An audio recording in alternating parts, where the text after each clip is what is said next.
जय श्री राम सभी लोगों को। आज मैं आप सभी से गायत्री मंत्र के बारे में तथा उसके अर्थ के बारे में बात करना चाहती हूँ। हम सभी को गायत्री मंत्र पता होता है, आता होता है। हम अक्सर जब पूजा की शुरुआत करते हैं तो गायत्री मंत्र से ही शुरुआत करते हैं। लेकिन क्या हमें उस गायत्री मंत्र का सभी को जितने भी बच्चे हैं वो अक्सर उन्हें मंत्र तो आता होता है, मंत्र तो गायत्री मंत्र तो बच्चे बच्चे को भी आता होता है ना। लेकिन क्या हमें उसका अर्थ सही मायने में पता होता है? क्योंकि जब हम प्रभु के सामने उस मंत्र का जाके उच्चारण करते हैं तो अगर हम उस मंत्र के अर्थ को भी समझेंगे तो हमारी जो प्रार्थना है वो सीधे ही परमात्मा तक पहुँचेगी। और जब परमात्मा तक वो हमारी जो प्रार्थना है वो पहुँचेगी और हमारे जो मंत्र बनाए गए हैं वो भी बहुत ही सिद्ध मंत्र होते हैं। सिद्ध मंत्र मतलब गायत्री मंत्र, जिसमें हम प्रभु से एक सद्बुद्धि की कामना करते हैं। और इससे अच्छी प्रार्थना क्या हो सकती है कि हमें सद्बुद्धि मिले। क्योंकि देखिए, सद्बुद्धि होगी तो हम हमेशा सही मार्ग को चुन पाएंगे। तो आइए पहले तो हम गायत्री मंत्र का उच्चारण यहाँ पे करने जा रहे हैं कि गायत्री मंत्र जैसे होता है।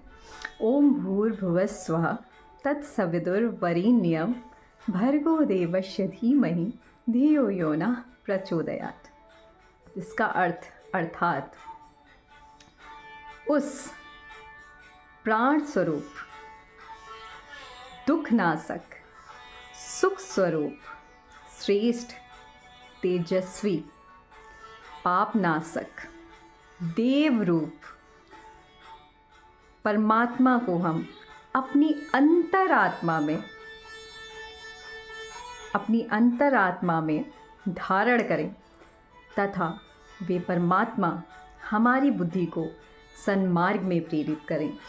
अर्थात इसका सही मायने देखिए, हम समझ सकते हैं कि हम परमात्मा को अपनी अंतरात्मा, मतलब कि जैसा कि हम आध्यात्मिकता में जानते ही हैं कि पहले हम अपनी आत्मा स्वरूप को समझेंगे तो हम आध्यात्मिकता के मार्ग में बढ़ते हैं।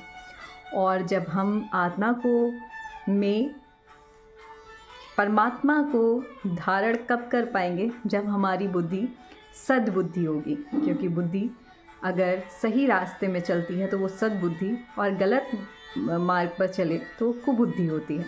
ठीक है, तो हमें सद्बुद्धि का मार्ग हमेशा परमात्मा प्रदान करें। क्योंकि जाने अनजाने कभी ना कभी हम मनुष्य रूप में आए हैं, गलतियाँ, परिस्थितियाँ ये आएंगी ही। लेकिन हर परिस्थिति में हमारे परमात्मा जब हमारे हृदय में वास करेंगे, हमारी अंतरात्मा में वास करेंगे, तब हमेशा हम सद्बुद्धि के मार्ग पर चलेंगे, सन्मार्ग पर चलेंगे। और हमेशा हम किसी भी परिस्थिति में सन्मार्ग को नहीं छोड़ेंगे। क्योंकि सद्बुद्धि से ही सन्मार्ग में प्रेरित हुआ जा सकता है। और जब हमारे पास सद्बुद्धि होगी तो हमारे आसपास भी हमसे सद्बुद्धि का ही प्रकाश फैलेगा। और हम सबको यहाँ पर जो अज्ञान रूपी अंधियारा है उसको हटा के ज्ञान रूपी प्रकाश सभी के हृदय में जलाना है, ताकि हम परमात्मा तक पहुँच सकें, हम सब की अंतरात्मा में परमात्मा निवास कर सकें। तो धन्यवाद इसी के साथ। और आज से हम सभी जब भी गायत्री मंत्र पढ़ें तो हम हमेशा प्रभु से ये कामना करते हुए करें कि प्रभु हम सभी को सद्बुद्धि का मार्ग दिखाएं, सन्मार्ग पर चलाएं। धन्यवाद।